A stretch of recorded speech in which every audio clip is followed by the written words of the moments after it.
구독, 알림 설정까지 부탁드립니다. 오늘도 우리 사는 이야기 찾아주셔서 감사합니다. 사연자분이 보내주신 이야기 시작해 볼게요. 안녕하세요.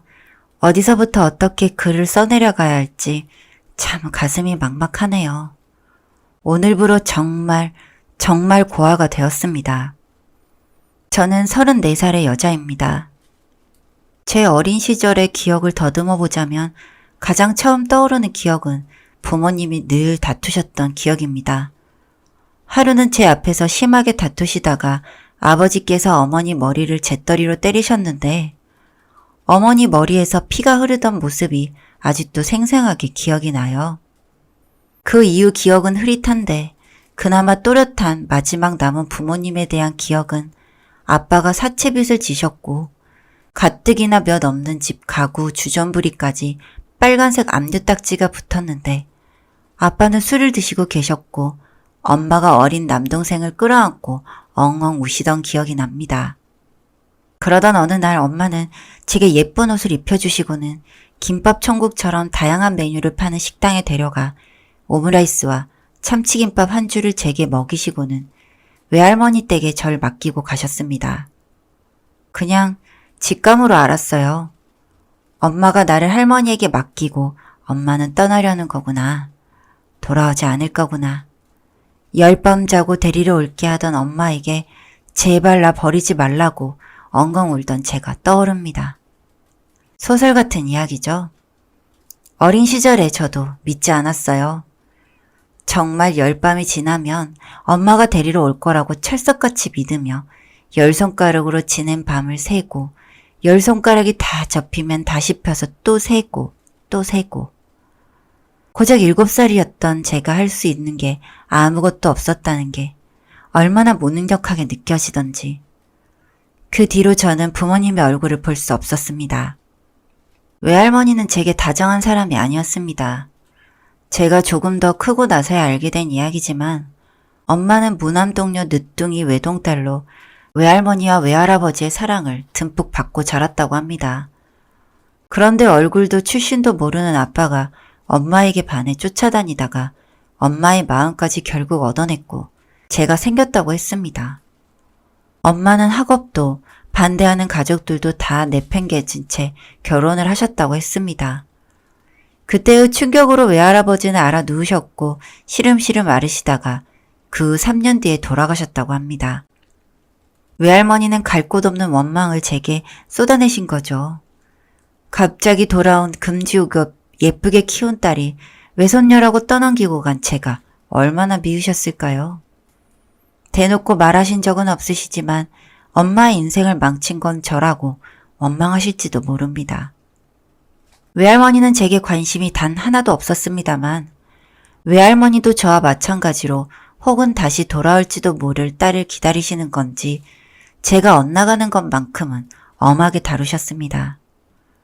아이러니한 게 초등학생 때 매일 같은 옷을 입고 가고 빨래도 제대로 되지 않은 옷들을 입고 가고 급식비를 내지 못해 선생님께 공개적으로 혼이나 왕따를 당하는 건 신경을 안 쓰셨지만 집에 들어가기 싫어 동네 놀이터에서 혼자 보내다 밤 늦게 들어가는 날에는 호되게 혼이 났습니다. 애정을 담은 훈육이 아니라 차마 초등학생에게 할 말이라고는 생각도 못할 만큼 저질스러운 말들로 저를 깎아내렸습니다. 네가 다방년이냐부터 시작해서 어린 게 발랑 까져서는 동네 질 나쁜 애들이랑 어울리는 거 아니냐. 집에 퍼뜩 들어와서 집안일을 해놓지는 못할 망정 더럽게 노느라 싸돌아다니냐.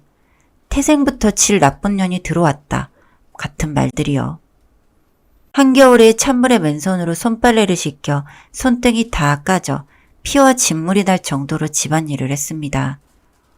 퇴근하고 오는 외할머니의 식사를 차려야 했고 설거지를 해야 했고 사계절 내내 찬물로 샤워해야 하고 여름용 얇은 이불 하나로 버텨야 해서 감기는 늘 달고 살았었습니다.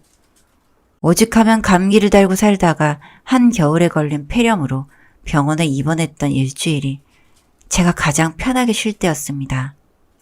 매일 눈물 없이 보낼 수 없는 날들의 연속이었습니다. 제가 어찌할 새도 없이 벌어진 일들에 돌아오지 않는 엄마와 기다리는 나, 나를 미워하는 외할머니 사이에서 왜 하필 나였을까?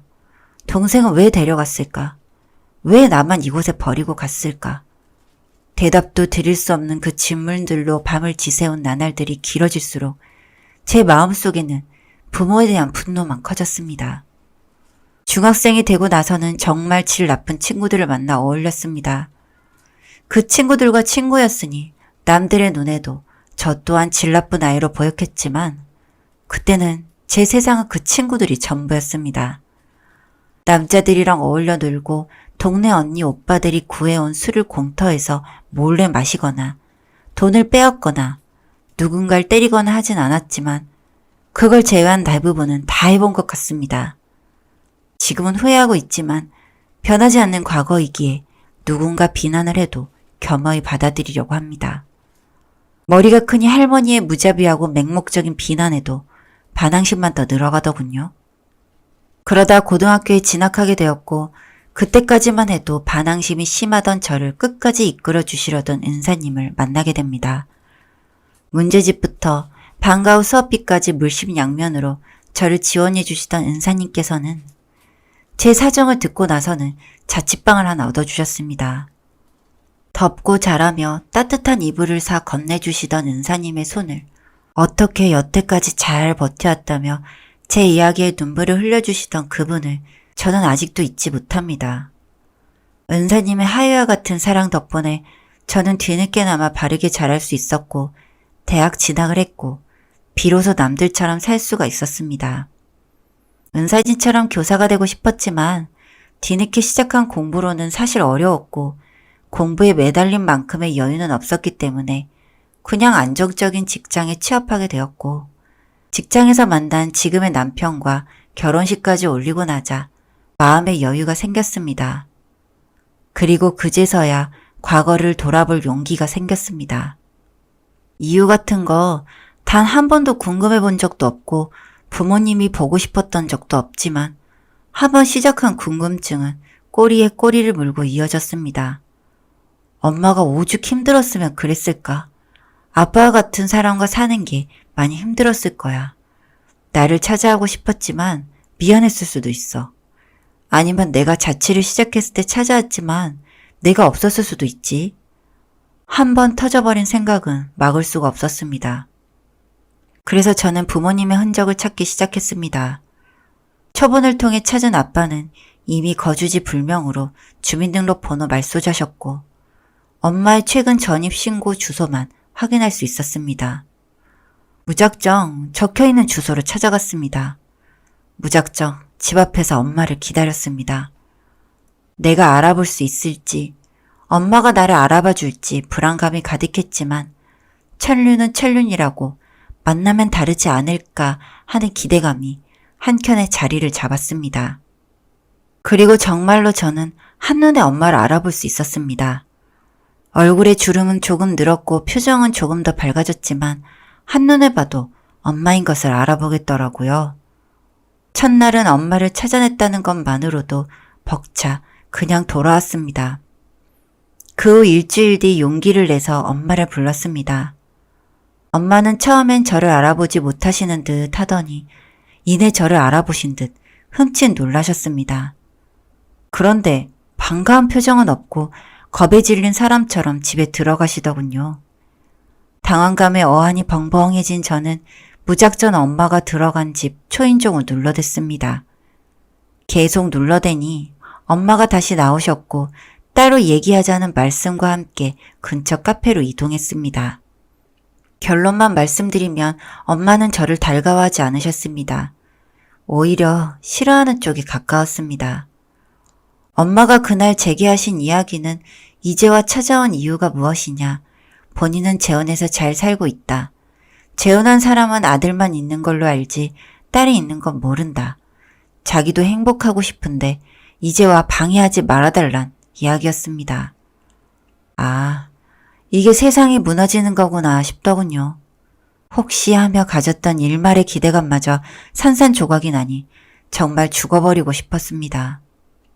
돈이 필요해서 찾아온 거면 돈을 주겠다. 얼마가 필요하냐고 남 대하듯 저를 대하는 엄마를 보니 어린 시절 가졌던 증오심과 원망이 다시 스멀스멀 끌어올라왔습니다. 됐다. 나는 돈 받으러 온 거 아니고 엄마가 날 그리워하기는 했는지 궁금해서 왔다. 이제 가볼게 하고 자리를 떴습니다. 그리고 집에 돌아가지 않고 무작정 그 집을 지켜보며 기다렸습니다. 무슨 용기였는지는 모르겠으나 엄마의 남편으로 보이는 분을 보고 그분께 다가가 땡땡땡씨 부인이냐? 저 그분 첫째 딸이다. 엄마가 나를 20년도 전에 버리고 갔다. 오늘 혹시 하는 마음에 처음으로 찾아왔는데 재혼하셨다더라. 그런데 내 동생만 있는 걸로 알고 계신다길래 말해드린다 하고 뒤도 안 돌아보고 집에 왔습니다. 그리고 집에 와서 남편을 붙들고 얼마나 오래 울었는지 모르겠습니다. 그리고 며칠 뒤 기억도 나지 않은 제 동생이라는 사람에게 연락이 왔습니다. 누님이라는 낯선 호칭으로 운을 뗀 동생은 자기는 너무 어린 시절의 기억이라 누나의 존재가 흐릿하게 기억엔 있지만 그조차 사실인지 상상인지 구분이 되지 않는 채로 살아왔다. 어머니께 물으면 누나가 없단 말이 돌아왔기에 본인의 상상이거나 허구의 존재거니 했다. 그런데 누님의 소식을 이렇게 들으니 마음이 무겁다.